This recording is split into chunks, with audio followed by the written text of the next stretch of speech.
길 다 가려면 나의 갈 길을 다 가려면 우리 좀 전에 불렀던 찬송가 384장의 가사의 내용처럼 나의 갈 길 다 가도록 예수 인도하시니, 결국 주님이 인도하셔야 갈 길을 다 간다 라고 우리가 할 수가 있는데요. 그렇다면 매일매일 저는 여러분들이 주님의 인도하심을 이렇게 받을 수 있어야 되겠죠. 주님 인도함을 받는다는 게 뭘까? 우리 주님은 눈에도 안 보이는데, 눈에도 보이지 않는 하나님의 인도함을 받는다는 것은 다른 게 아니죠. 그분의 말씀은 곧 하나님이시니라. 그래서 날마다 말씀의 인도하심을 받을 수 있어야 되겠죠. 여러분, 시편 119편 105절에 주의 말씀은 내 발의 등이요 내 길의 빛이다 라고 그랬죠. 또한 시편 16편 마지막 절에 다윗의 고백이 나를 생명길로 인도하신다 라고 고백을 하고 있습니다. 자, 오늘 열왕기상 19장은 우리 일전에 설교로 한번 묵상했던 그런 내용인데요. 엘리야의 탈진이라는 제목으로 말씀을 우리가 묵상했던 기억이 있습니다. 어쨌든 오늘 본문 18장과 19장은 전혀 양상이 다른 모습으로 변화된 것을 봅니다. 18장에는 엘리야의 어떤 승리, 그리고 백성들이 결국 하나님의 주권을 인정할 수밖에 없는 그런 놀라운 기적의 현장이었죠.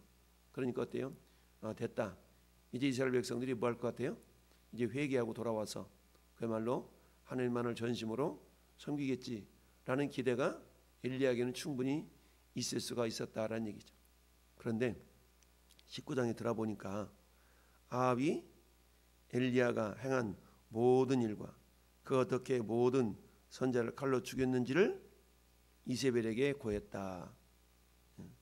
그러니까 한마디로 말하면 자기가 경험한 하나님, 이 하나님 과연 살아계시다 이렇게 하고 뭐 해야 돼요? 이제 이세벨에 가서 당신이 섬겼던 그 바알과 아세라신 그 가짜야, 이제 내버리고 하나님만 섬깁시다, 하나님 섬겨야 돼, 이렇게 막 주도적으로 주관적으로 했어야 되는데 그렇게 하지 않았다라는 얘기입니다. 결국 아합 왕은 뭐예요? 살아계신 하나님을 경험하고도 체험하고도 자기의 자신의 연약함과 이런 것들을 돌이켜서 하나님께로 향하지 못하는 그런 어리석음과 연약함이 있는 걸 봅니다. 그런 여전히 마누라 치마폭에 쌓여가지고 연약한 모습을 보이고 있는 이 아합 왕의 이런 상태, 이런 모습. 그러니까 우리가 기적을 경험한다고, 기적을 체험한다고 그 사람이 곧 그게 믿음으로 역사하는 것은 아니다라는 것을 우리가 볼 수가 있어요. 결국 성경은 믿음은 기적을 체험함에 있으며 이렇게 말씀하지 않았잖아요. 믿음은 기적을 체험하는 데서부터 있다 이러지 않으셨어요. 믿음은 들으면서 나며 뭘 들어야 돼? 계속적으로 하나님의 말씀, 주님 말씀을 들어야만이 그 말씀 속에 있는 그 믿음이 그 사람에게 적용이 된다라는 얘기죠. 여러분, 한 번의 기적을 경험했다고 그래가지고 그 사람이 어때요? 야, 하나님 살아계시네, 이제 나 하나님만 믿을래, 이렇다면 얼마나 좋겠어요. 물론 그런 사람들이 개중 있겠죠. 그러나 하나님의 믿음이라는 것은 그런 기적을 통해서만, 이렇게 기적을 통해서 이루어진 것이 아니라 지속적인 말씀 공급을 통해서 이루어진다라는 얘기죠. 여러분, 운동선수들이 하루 가서 역기 들고 역기 들고 막 근육 바벨 들고 막 이렇게 한다고 해가지고 그 근육이 형성되는 건 아니죠. 그렇게 하면 어떻게 몸살 나죠. 자, 어쨌든 이 아합의 어리석음과 연약함이 드러나는 내용인데요. 그 내용을 자기 마누라 이세벨한테 다 고자질했더니 이세벨의 반응이 뭐예요? 정말 그랬어? 그 하나님 살아계신가 보다, 우리 잘못했네, 이러면 좋은데 그러지 않고 2절에 이세벨의 이 사실을 엘리야에게 보내어 이르되, 사신을 엘리야에게 보내어 가르되, 내가 내일 이맘때에는 반드시 네 생명을 저 사람들은 누구예요? 엘리야에 의해서 칼로 죽임을 당했던 자기 자신의 선지자들을 말하죠. 생명을 저 사람들 중 한 사람의 생명과 같게 하리라. 그렇게 하지 아니하면 신들이 내게 벌 위에 벌을 내림이 마땅하니라 한지라.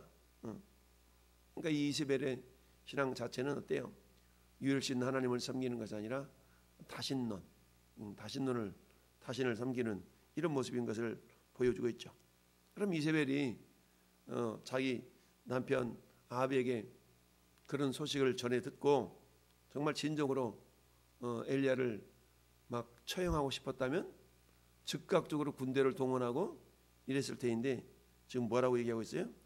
내일 이맘때에 하루에 여유를 이렇게 두고 있는 걸 봅니다. 이것을 학자들이 다양하게 해석을 해요. 정말 죽이려고 했던 건 아니다. 위험만 하려고 했다. 그런데 뒤집어 놓고 보면 그런 모습이 아니라 여러분 하루라는 그 시기는 뭘 얘기해요? 자기가 섬기고 있는 그 신들을 백성들에게 아직 건재해 라는 것을 백성들로 하여금 보여주기 위한 일종의 어떤 시위 기간이라고 볼 수가 있습니다. 그러니까 이세벨은 이 엘리야를 죽이려고 하는 그런 것이 거짓이 아닌 위협이 아닌 진짜 죽이려고 했다라는 얘기죠. 그랬더니 어때? 이 엘리야는 지금 상황이 형편이 자기의 기대와는 전혀 다른 방향으로 지금 흘러간 거죠. 그러다 보니까 이 형편을 보고 일어나 자기의 생명을 위해서 도망하여 유다에 속한 브엘세바에 이르러 자기의 사원을 그곳에 머물게 하고 그러니까 지금 엘리야가 사역했던 이 장소는 갈멜산이니까 이스라엘 북부죠. 근데 거기서부터 지금 어디로 도망 나왔어요? 유다에 속한 브엘세바 유다 땅으로 지금 도망온 겁니다. 북쪽 이스라엘에서 남쪽 유다 땅으로 도망을 온 거죠. 자, 거기서 머물게 하고 자신은 광야로 들어가 거기서 자기 사원을 머물게 하고 광야로 들어가 하루길 좀 가서 로뎀나무 아래서 앉아서 죽기를 원했다. 여호와여 넉넉하오니 지금 내 생명을 거두시옵소서. 나는 내 조상들보다도 낫지 못하나이다. 이걸 한마디 말하면 영적인 탈진으로 이해를 했었죠. 지금 엘리야는 뭐하고 있습니까? 한마디 말하면 자기 기대와는 전혀 다른 방향으로 흘러가고 있는 저 북이스라엘의 또 영적인 그런 모습을 보면서 오히려 엘리야가 절망을 하고 낙심을 하게 됩니다.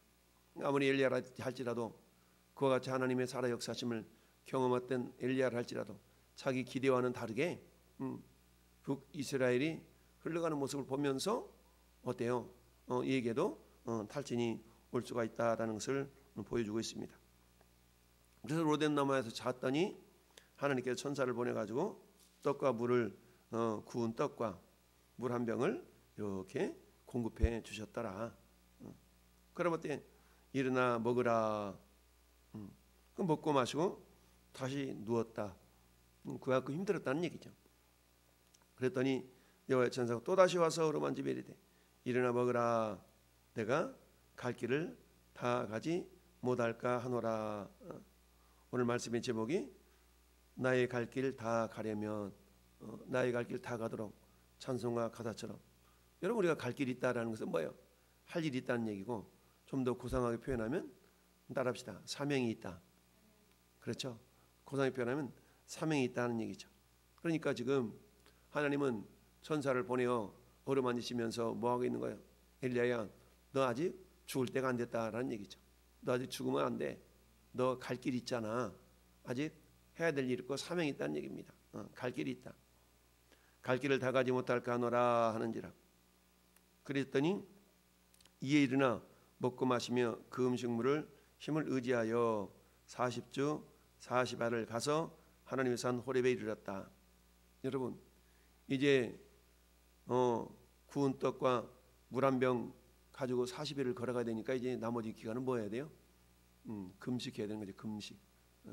금식하면서 40주야를 걸어서 호렙산에 이르렀다. 이 40일은 모세가 하나님의 말씀을 받게 해서 그야말로 호렙산에 올라갔던 그 40일의 기간. 또한 40일은 뭡니까? 예수님이 광야에서 금식하고 줄이신 이후에 마귀에게 시험을 받았던 그 기간. 이게 전부 40일이죠. 그러니까 지금 40주야를 가서 하나님 산 호렙에 이르렀다. 여러분 브엘세바에서 호렙산까지는 거리가 300km 이상 되거든요. 엄청나게 먼 거리예요. 그러니까 이 먼 거리 350km 정도 되는데 350km를 며칠 걸려서 갔어요? 40일을 걸려가 40일. 그러면 350 나누기 40 하면 어때요? 48에 32, 320에다 30km 남았으니까 또 얼마야? 4, 7에 28. 일단 8.7km. 한 크게 잡아서 한 9km쯤 되죠. 그러니까 하루에 9km를 걸어간 겁니다. 하루에 9km. 하루에 9km 걸어가면 40일 걸어가면 360km 걸어가잖아요. 그러니까 장정한 사람이 하루 9km 걸어가는 건 충분하거든요. 그런데 지금 뭐 하고 있는 거예요? 금식했잖아요. 금식하면 걸어가잖아요. 그러니까 이 금식하며 걸어가면서 9km를 걸어서 결국 호렙산에까지 이르게 됐어요. 근데 거기에서 누가 계세요? 하나님이 계시죠. 하나님의 말씀이 엘리야에게 임했어요.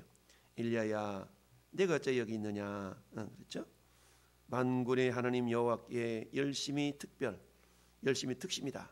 우리 이전 성경에 이렇게 돼 있어요. 개혁 성경에는 열심히 특심이오니 그랬어요. 근데 열심히 유별나오니 이는 이스라엘 자손이 주의 언약을 버리고 주의 제단을 헐며 칼로 주의 선자들을 죽였습니다. 그런데 내가 이것을 역전시켰는데 이것들이 아직도 정신 못 차리고 있으니 내 사명은 단 것 같아요. 지금 이랬던 거잖아요. 그랬는데 하나님은 전사를 보내서 아니야, 너 아직 갈 길 남았어 라고 말하고 있는 겁니다. 여러분, 사도행전 20장에 사도 바울이 나의 달려갈 길과 주 예수께 받은 사명 곧 하나님 은혜의 복음을 증언하는 일을 마치려면은 나의 생명조차도 조금도 귀한 것으로 여기지 아니하노라. 여러분, 사도 바울은 디모데 전서를 통하여서 내가 우리 하나님 아버지께 감사함은 나를 능하게 여겨 나에게 직분을 사명을 맡기심이니 그랬잖아요. 이런 것처럼 우리가 나의 달려갈 길, 나의 갈 길을 다 가려면, 나의 달려갈 길, 나의 갈 길을 다 마치려면, 여러분, 하나님이 자주 말씀드리지만 우리 인생을 하나님은 사용하시는데 더 이상 사용할 가치가 없다. 그러면 하나님 데려가시죠. 그래서 자주 말씀드린 것처럼 우리의 건강을 위해서도 기도해야 되지만 항상 우리가 사명을 놓지 않도록, 사명이 사라지지 않도록 위하여서 우리가 기도해야 된다라고 늘 말씀드리죠. 그렇다면 뭐 해야 돼요? 나의 사명이 무엇인가 라는 것을 늘 잊지 않아야 되겠죠. 예수 믿는 저와 여러분들의 사명은 다른 게 아닙니다. 그것은 복음을 전하는 일이죠. 사람 살리는 일이 우리의 사명입니다. 따라서 어떤 곳에 있다 할지라도 우리의 사명은 뭡니까? 나를 통하여 예수 그리스도의 보혈의 능력이 나타나 한 영혼 한 영혼을 살리기 위한, 그게 하나님의 목적이요 우리를 향한 하나님의 계획이죠. 이런 상황 가운데서도 어때요? 다시 우리가 힘을 얻고 다시 또 하나님의 권능을 덧입을 수 있는 것은 마치 사도 바울이 고린도 교회를 향해서 정말 애정을 엄청 쏟았잖아요. 그럼에도 불구하고 고린도 교회 성도들이 사도 바울의 어떤 이런 사도성을 인정하지 않았을 때에 정말 눈물로 기도하면서 이리저리 왕래하면서 서신을 보내며 그런 가운데 그들이 마침내 사도 바울이 사도성을 인정하니까 사도 바울이 너무 기뻤잖아요. 그래서 눈물의 서신도 보내고 그러면서 고린도후서 1장 3절 4절에 이렇게 얘기합니다. 찬송하리로다. 그는 우리 주 예수 그리스도의 하나님이시요 자비 아버지시요 모든 위로의 하나님이시며. 자기가 그렇게 위로를 받았거든요.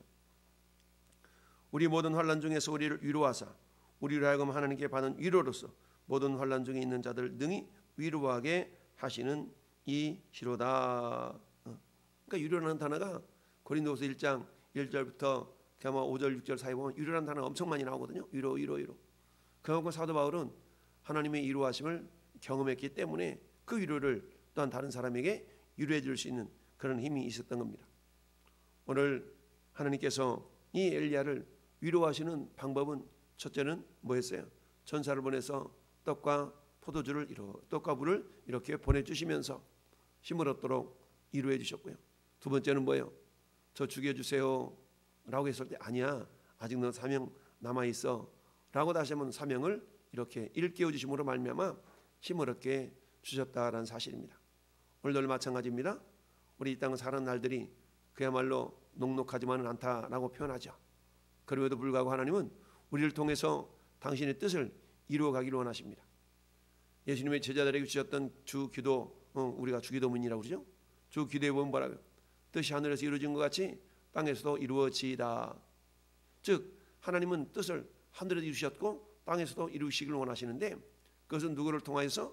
믿는 믿음의 사람들을 통하여서 그 일을, 하나님의 뜻을 이루기를 원하신다라는 얘기입니다. 여러분, 그렇다 그러면 그 하나님의 뜻을 이루어감에 있어서 누구를 통해서? 사명감을 회복한 자들을 통해서, 내가 사명이 있음을 아는 자들을 통해서 하나님은 그 일을 이루어 가신다라는 얘기죠. 나의 갈 길 다 가려면 무엇보다도 내 사명은 무엇인가를 깨닫는 데서부터 있습니다. 여러분, 그 사명은 다시 한번 말씀드리면 우리를 통하여서 하나님의 나라, 하나님의 나라를 세워가는 데 있습니다. 그 하나님의 나라를 세워가는 것은 뭡니까? 주를 알지 못하는 자들에게 주의 복음을 전하는 일이 있다는 얘기죠. 여러분, 그러나 때요, 한번 복음 전했다고 그래가지고 그래 내가 예수 믿게 이러면 얼마나 좋겠어요. 그러나 때요, 지속적으로 여러분, 갈멜산에서 850명의 바알신과 아세라신을 정말 승리해서 그들을 기손 시내로 내려가서 다 죽이는 승리를 얻었다 할지라도 그것 때문에 이세벨이, 그것 때문에 아합이 변화되어져서 그래 난 이제 종교개혁을 일으킬 거야 라고 했다면 얼마나 좋겠어요. 근데 그렇지 않았다는 얘기입니다. 여러분, 남유다의 세 번째 왕이었던 아사 왕은 어땠습니까? 자기 어머니가 우상을 섬기니까 어머니를 확 패해버리잖아요. 그 정도까지 종교개혁을 일으켰던 아사 왕이었어요. 그러면 어때? 아합도 어때? 자기 마누라가 잘못 가고 있으면 당신 그러면 안 돼! 탁 이래야 되는데 오히려 치마폭에 휩싸여가지고 자신이 경험했던 하나님을 드러내지 못하는 그런 연약함을 보이고 있는 거죠.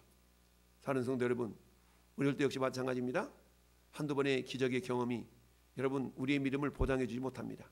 믿음은 다른 데 있는 게 아니라 하나님의 말씀을 지속적으로 공급받는 데 있음을 기억하면서 복 있는 사람은 주 야로 그의 말씀을 묵상하는 자로다라고 말씀했어요. 저는 여러분 입술에서 하나님의 말씀이 떠나지 않고 지속적으로 공급받음으로 말미암아 우리 믿음이 견고해서 어떤 상황 속에서도 주는 그리스도시요 살아계신 하나님의 아들이심을 믿고 고백하며 증거하는 축복의 통로들, 생명의 통로들로 우리가 쓰임받기를 예수님의 이름으로 축원합니다. 아멘. 살아계신